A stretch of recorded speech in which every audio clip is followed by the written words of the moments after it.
Hello dear students, myself Nidhi Sharma, faculty of Prakriti classes, and today we will go to discuss the new topic related with complex number of class 11 mathematics subject. The topic is modulus and argument of complex number.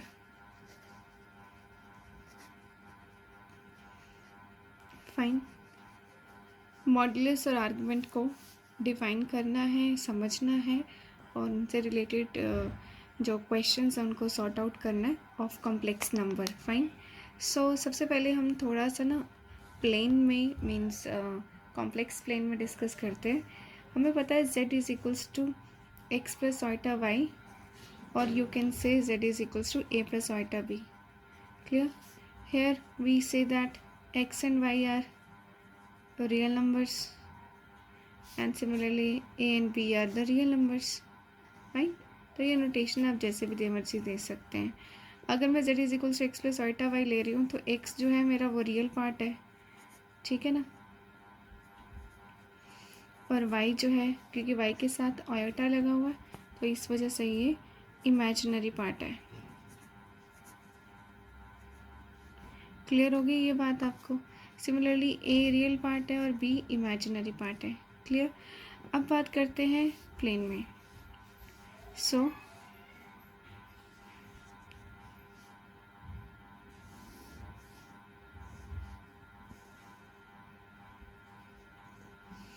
आपको पता है ये x axis है और ये Y axis है. Clear है? ये रियल एक्सिस में जब हम रियल प्लेन में बात करते हैं. अगर मैं कॉम्प्लेक्स प्लेन में बात करूँ तो ये मेरी इमेजिनरी एक्सिस है वाई एंड ये मेरी रियल एक्सिस है, मतलब जो रियल पार्ट को और उसके पॉइंट्स को शो करेंगे. So obviously this is called imaginary axis and this is called real axis. Clear? अब this is the origin one. ये हमारे पास origin है, आपको पता है. Clear? So what do you mean by modulus and what do you mean by argument?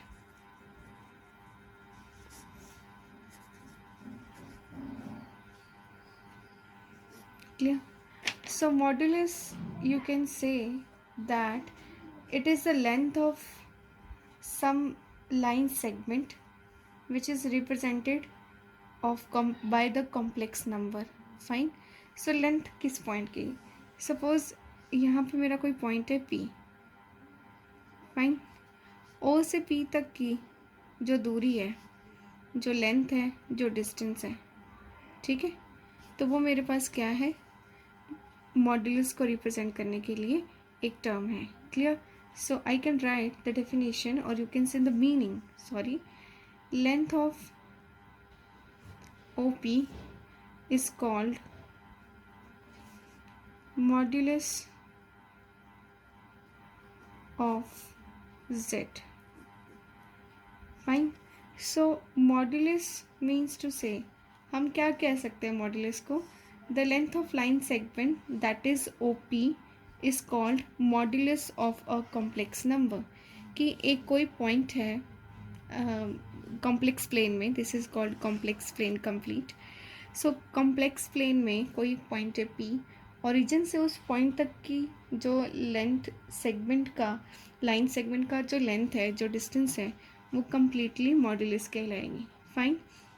And so what about argument? This is one of the most important topic. So argument is the angle from the positive axis to the line segment is called argument. Here we can draw like this one. Clear? This one is that this angle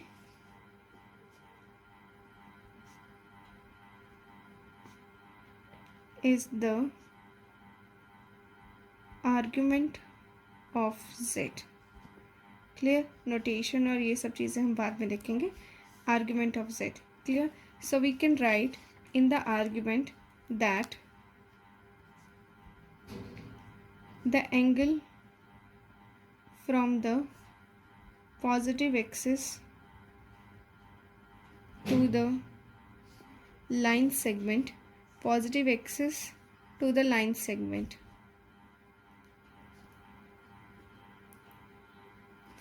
is called argument of z। यानी कि यहाँ से आपको ये चीज़ clear होती है कि अगर z एक कॉम्प्लेक्स नंबर है वो जो x प्लस ऑल्टा y की फॉर्म में है, x रियल पार्ट है, y इमेजिनरी पार्ट है, दोनों रियल नंबर्स होने चाहिए। कॉम्प्लेक्स प्लेन में अगर हमने इसको रिप्रेजेंट करना है तो कैसे रिप्रेजेंट कर सकते हैं? This is called real axis, यानी कि x की क्वांटिटी को आप यहाँ पे पॉइंट या प्लॉट करेंगे, y की क्वांटिटी को आप यहाँ पे प्लॉट करेंगे। क्लियर होगी बात? उसके बाद आपको अगर कॉम्प्लेक्स नंबर को प्लॉट करना हो in the form of collective way in the term by the modulus और आर्ग्यूमेंट, तो आप एक कोई भी एक पॉइंट है कॉम्प्लेक्स प्लेन में, suppose that point is P, उस पॉइंट के ओरिजिन से जो दूरी है वो कहलाती है मॉड्यूलस, और उसके साथ पॉजिटिव एक्सिस के साथ with respect to complete length of OP के साथ बनने वाले एंगल को बोलते हैं argument of that complex number. Clear? So obviously हर बार इसकी फॉर्मेशन चेंज होगी। p is not fixed here. Somehow the students make mistake to understand that p is always fixed to show the value. It is not the fixed point. p is about, so what is p here na? We are always talking about p in the modulus and p in this. So what is p? p is just a representation of a complex number in this Argand plane. You can say Argand plane means complex plane. Clear? So the complex number z I can write here. The complex number z is represented by p. Clear? तो इस p का मतलब है कि ये पूरे z is equals to x plus iota y को represent कर रहा है।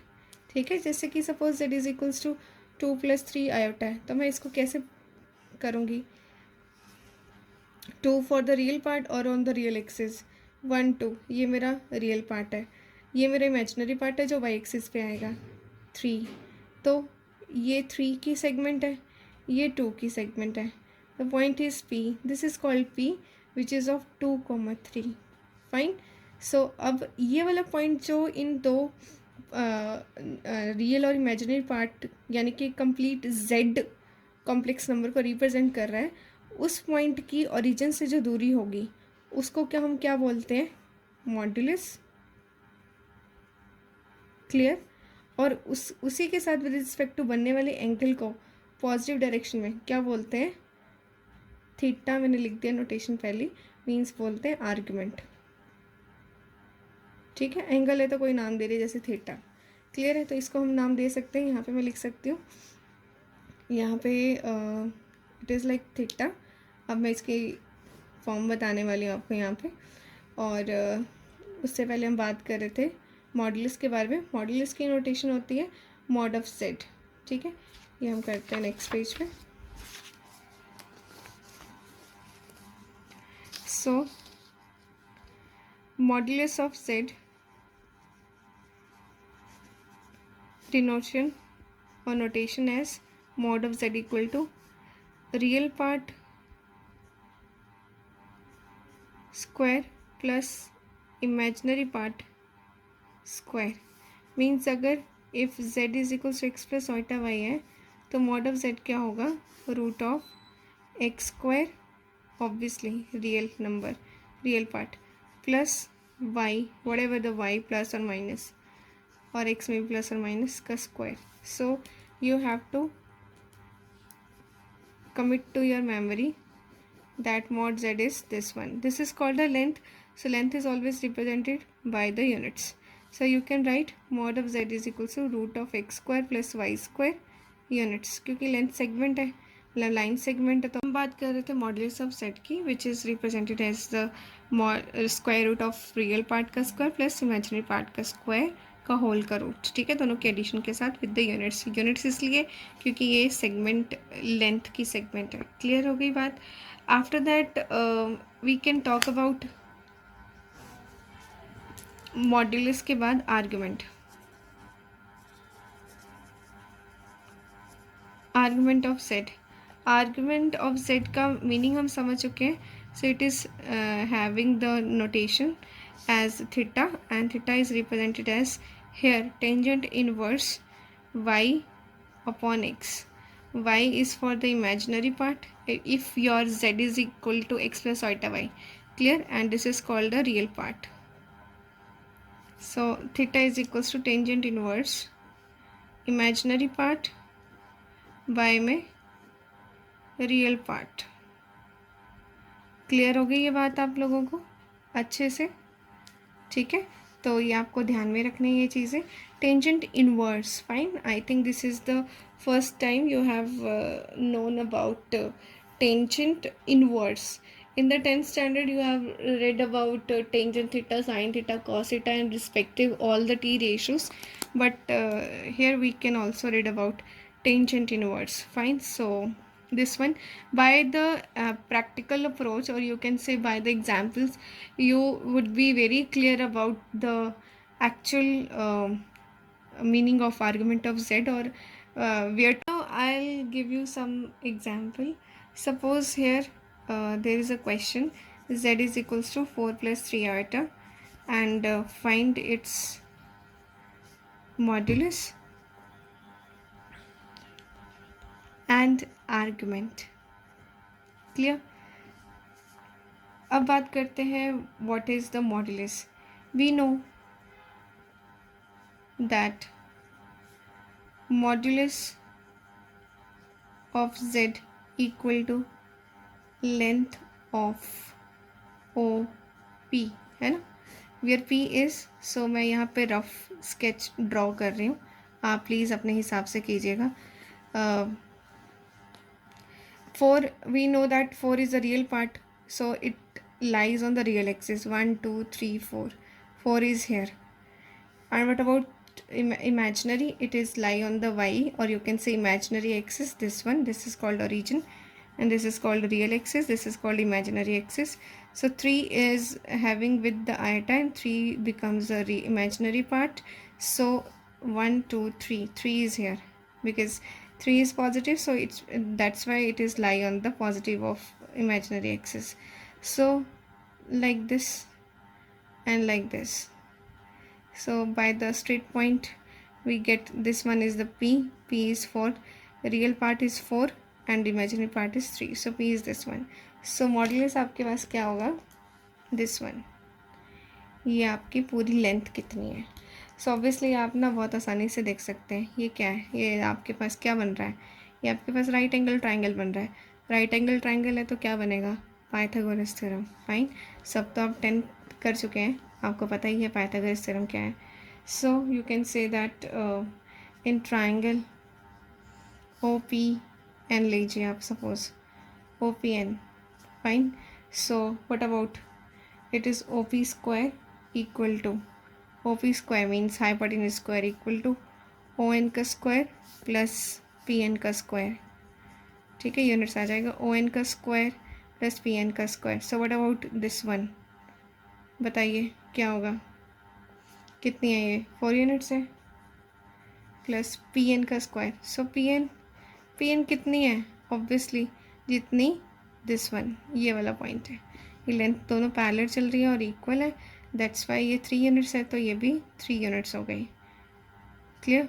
So because this will become a rectangle. देखिए आप कोई भी फीचर लगाइए, ये रेक्टेंगल बन रहा है तो ऑपोजिट साइड्स इक्वल होंगी, वो फीचर भी लगा सकते हैं, है ना. तो आप देखिए, तो obviously it having the same unit distance from the origin to the end, 4 units का डिस्टेंस है, और वही इस 3 पॉइंट से लेके इस P पॉइंट तक भी 4 यूनिट्स का डिस्टेंस है. सो ये दो लाइंस आपस में पैरेलल हैं, तो पैरेलल है तो इनकी एक पर्टिकुलर लाइन सेगमेंट की लेंथ जो है ऑपोजिट साइड पे वो इक्वल होगी. क्लियर है ना, by the feature of. Clear? So this will become 3 units. So you can approach to, you will get 25. So OP equals to 5 units. Clear होगी. तो यानी कि आपके पास जो आर्ग्यूमेंट है वो अब हमने निकालना है. So now to find argument of z equal to 4 plus 3 iota, we have to calculate the angle between the x-axis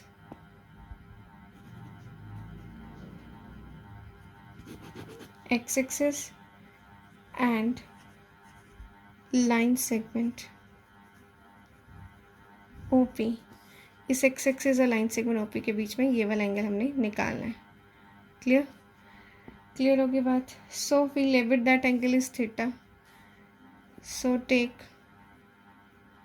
that angle, let और take theta. Clear. So we know that अभी हमने पढ़ा था theta equal to tangent inverse y upon x. तो theta equal to, you can write easily, you can write. अगर मैं यहाँ से आपको ये राइट एंगल ट्रायंगल बोलूँ कि बेटे आप बताइए कि टेंजेंट थीटा की वैल्यू क्या होगी, तो it's becomes perpendicular upon base. आप इजीली देख सकते हैं, है ना. तो ये 3/4 आ ही गया. तो यहाँ से मुझे अगर थीटा को इंडिविजुअली रखना है तो ट्रिग्नोमेट्रिक रेशोज, वैसे ये ऐसे बोलना नहीं चाहिए, पर इन द देसी सेंस हम ये समझाने के लिए बोल देते हैं कई बार टीचर्स कि टेंजेंट इनवर्स इक्वालिटी का हो जाएगा तो इनवर्स बन जाएगा, अदरवाइज सॉरी टेंजेंट, तो अदरवाइज इसका पर्टिकुलर फॉर्मेशन है. ठीक है. So theta will become tangent inverse 3/4. Clear है ये बात. ठीक है जी. सो here it is theta which is represented as the argument of z. So it is argument of z equals to tangent inverse 3/4. हमारे पास tabular form में ये इसका answer आ गया. टेबुलर फॉर्म में हम इसकी वैल्यू निकाल सकते, but in the next session we will try. Fine. So in this way you can easily approach to the modulus or argument of z. Here is a theory which is most important part. I think आप लोगों को अगर ये video एक बार में understand हो जाती है, आप फिर भी इस वीडियो को दोबारा देखिए, because it's very important to clear the actual meaning related to modulus and argument of complex number. अगर आपको ये क्लियर होगा और इससे रिलेटेड क्वेश्चंस को आप करोगे तभी आपको कंसेप्ट क्लियर होगा. इन दिस वे आपको बहुत अच्छी प्रैक्टिस हो जाएगी और आपको ये बहुत ज़्यादा बेनिफिशियल होगी in future. So in the coming lecture I'll discuss the next example and related its terms. Thank you. So the next question is this: z is equals to 3 minus 2 iota. Fine. So real part is 3 and imaginary part is minus 2 here. Fine. So keep it in your mind and be aware whenever you write your P point. Fine. So by taking a rough sketch, this is origin, this is x axis और real part positive है तो इस वजह से हम यहाँ पे हैं. दिस इज़ कॉल्ड 3 है. -2 ऑफ कोर्स यहाँ पे -2. तो आप ये लेंथ फॉरवर्ड कीजिए यहाँ पे और इसकी फॉरवर्ड कीजिए यहाँ पे. सो इंटरसेक्टिंग और meeting point is this. So the your length will become in the 4th quadrant guys. यहाँ पे आपके पास 4th क्वाड्रेंट पे आ गया ये. फाइन. सो 4th क्वाड्रेंट में है ये. अब आर्ग्यूमेंट करते हुए आपको थोड़ा सा ऑब्वियसली, अब ये आपके पास दिस वन, ये ले लीजिए, चाहे दिस वन ये ले लीजिए, एक ही बात होगी क्योंकि लेंथ ऑपोजिट इक्वल है यहाँ पे. So it will become a right triangle. This one, suppose this is ON. Fine. So in triangle OPN you can easily see that what's the length of OP is, अगर मैं इसको simplification करूँ directly तो ये इसकी length कितनी होगी OP की, ये कितनी लेंथ है, ये यहाँ से 2 यूनिट्स है ना, तो ये भी 2 यूनिट्स हो गई. क्लियर है ये बात. और ये कितनी है 3 यूनिट्स. तो by Pythagoras p² equal to p² plus b² equal to h² ना. So this is called perpendicular, this is called base and this is the hypotenuse. Fine. Clear होगी ये बात. क्लियर है ना. हमें एंगल कौन सा निकालना बताएंगे ज़रा, सोचिए ज़रा. एंगल कौन सा होगा यहाँ पे, दिस वन. कौन सा, ये होगा ये होगा. सोचिए, बात करते हैं तब तक यहाँ से. 3² प्लस -2 का square. So here it is 9 + 4 √13 units. ठीक है, आपके पास OP की लेंथ कितनी आ गई है? √13 यूनिट्स। क्लियर हो गई ये बात आपको? अब बात करते हैं मॉड्यूलस के लिए, मॉड्यूलस तो निकल चुका, आर्गुमेंट के लिए √13 यूनिट्स। ठीक है जी, अब बात करते हैं आर्गुमेंट की। हमें पता है argument is just like a theta, ठीक है, end of course it is of theta, ये वाला आपका एंगल। देखिए अब आप खुद डिसाइड कीजिए कि कौन से एंगल की फॉर्मेशन कहाँ देंगे। Theta is tangent inverse y/x if we compare x plus iota y by the real number, by the given number, so x is 3 here and y is -2। अगर मैं फॉर्मेशन की बात करूँ तो यहाँ पे ये जो आपका p है ये घड़ी के क्लॉकवाइज मैनर में है। क्लियर है ये बात? ये ऐसे चल रहा है टक इस तरफ, अब ये आगे घूमेगा तो इस तरफ, मतलब ये 4th क्वाड्रेंट में है और ये क्लॉकवाइज चल रही है रोटेशन ओरिजिन से, यानी कि ओरिजिन की पहले लेंथ यहाँ पे थी, उस मूव करके इस तरफ। तो जब भी घड़ी क्लॉकवाइज चलती है तो मैथमेटिकली हम उस चीज़ का सिंबल लेते हैं नेगेटिव। क्लियर हो गई ये बात आपको? सो अगर मैं तरीके से बात करूँ तो y यहाँ पे -2 है और x यहाँ पे 3 है। ये एक्चुअली ये कंसेप्ट थोड़ा मीन्स आगे फॉरवर्ड हो जाता है कि इन्वर्स जो है वो डेफिनेटली हम प्लस माइनस में कैसे कन्वर्ट करते हैं एंगल के साथ। सो यहाँ पे इसको ये लिखना या फिर इसके एक्सिस को प्लस या माइनस के रूप में ना लेते हुए डायरेक्टली ऐसे मर्ज करवाना, ये गलत हो जाएगा। क्लियर है?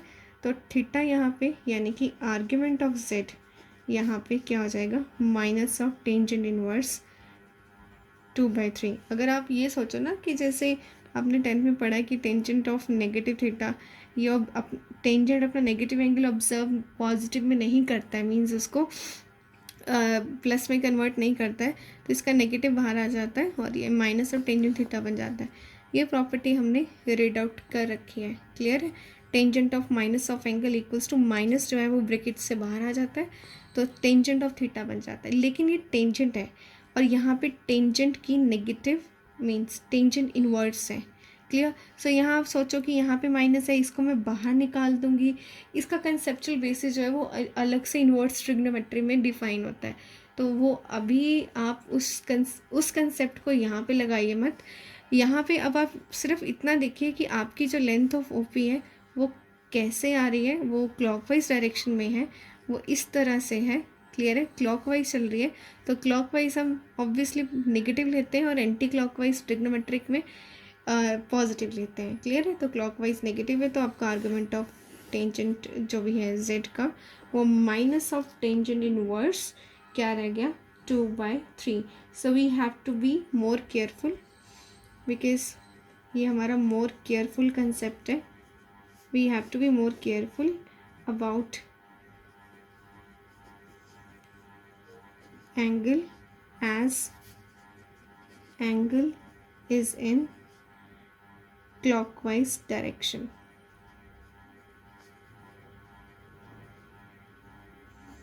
क्लियर होगी ये बात आप लोगों को? So in this way we can also define so many formation related with this. So the point is here p की वैल्यू क्या थी यहाँ पे? 3, -2। So angle is about here to denote. Fine. So this is called theta. This is not a called theta because ये आपकी formation का ही आप सोचिए हवा में जो पॉइंट है, ऑब्वियसली ये हवा में ही है ना पॉइंट, तो हवा में जो पॉइंट है और वहाँ से एंगल फॉर्मेशन नहीं होती। जो आपकी रियल एक्सिस या इमेजिनरी एक्सिस के साथ जो भी आपका लाइन सेगमेंट का लेंथ अटैच हो रहा है वहाँ से आपकी एंगल की फॉर्मेशन होगी। क्लियर है? This is called theta and theta equals to this one. So this is your answer. In this way you can easily approach to the topic of modulus and argument of complex number. In the coming session we will discuss about the same modulus and argument of complex number but in polar form. That is the one of the most important concept. अगर आपको ये video एक बार में बहुत अच्छे से समझ आ जाती है, मैं फिर भी आपको रिकमेंड करती हूँ आप इसको रिपीटली देखिए और इसको अपनी नोटबुक बनाइए, नोटबुक में लिखिए और इसको लिख के करके देखिए, ताकि ये कंसेप्ट आपको अच्छे से याद भी हो जाए, क्योंकि ये क्लियर होगा, याद हो जाएगा, तभी आपको पोलर फॉर्म को कंसेप्ट को समझना ईज़ी होगा। अगर आप इसको मतलब सीरियसली नहीं लेंगे तो आपको पोलर फॉर्म में काफ़ी ज़्यादा दिक्कत आ सकती है। मे बी हो भी सकता है कि आर्गुमेंट में को समझने में या प्रिंसिपल ऑफ आर्गुमेंट को क्लियर करने में आपको थोड़ी सी दिक्कत आए। इसलिए आई एडवाइस कि आप प्लीज़ दोबारा से व्यू कीजिए वीडियो को और अच्छे से समझिए। हमने मीनिंग, उसके examples, formation in the negative, positive, clockwise, anti clockwise दोनों तरफ से पढ़ लिया है हमने। So thanks for the watching and आप नेक्स्ट वीडियो में हम मिलते हैं पोलर फॉर्म में मॉड्यूलस आर्गुमेंट को डिस्कस करते हुए। Thank you.